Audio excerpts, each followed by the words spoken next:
Majina naitwa Emmanuel Mwalupindi, ni mwenyekiti wa jumuiya ya wazazi ya Chama cha Mapinduzi wilaya ya Mbeya mjini. Tuna kila sababu ya kumshukuru Mwenyezi Mungu aliyetujalia afya na uzima. Leo hii tupo katika shule yetu ya jumuiya ya wazazi, shule kongwe, shule ya sisi, shule ya sekondari ya Sangu, ukiwa ni mwendelezo wa utamaduni ambao tumejiwekea mimi na walimu wangu wa shule zangu zote za jumuiya ya wazazi wilaya ya Mbeya mjini. Kile kidogo ambacho nimekuwa nikikipata kuja kuwawezesha kwa namna ambavyo wamekuwa chachu ya maendeleo ya shule za jumuiya ya wazazi hasa kitaaluma. Na ifahamike shule yetu ya Sangu ndio shule ambayo imefanya vyema zaidi katika matokeo ya shule za jumuiya ya wazazi na imeongoza kitaifa.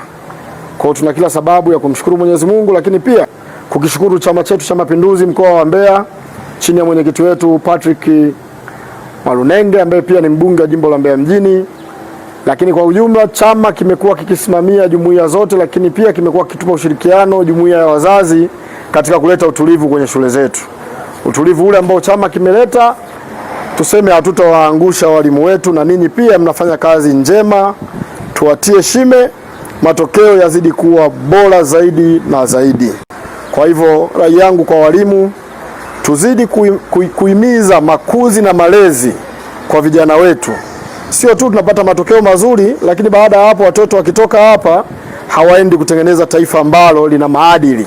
Kwa hivyo tutengeneze matokeo mazuri, lakini pia tukizingatia maadili kwa kizazi hiki ambacho tunakitengeneza kwa maslahi mapana ya taifa letu.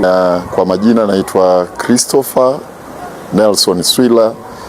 Mimi ni mwalimu mwandamizi taaluma Sangu Sekondari, shule inayomilikiwa na Jumuiya ya Wazazi Tanzania.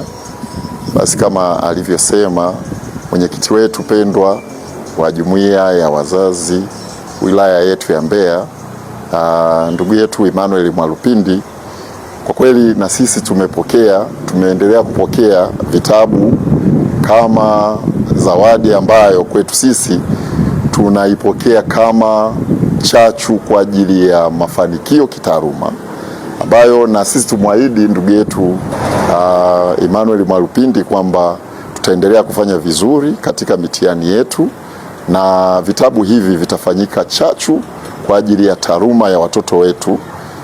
Ameendelea kutuletea vitabu hivi, imekuwa ni mfululizo, na leo ametusurprise kutuletea vitabu vya mathematics pamoja na English, na sio mara moja kama nilivyosema, ametuletea mara nyingi.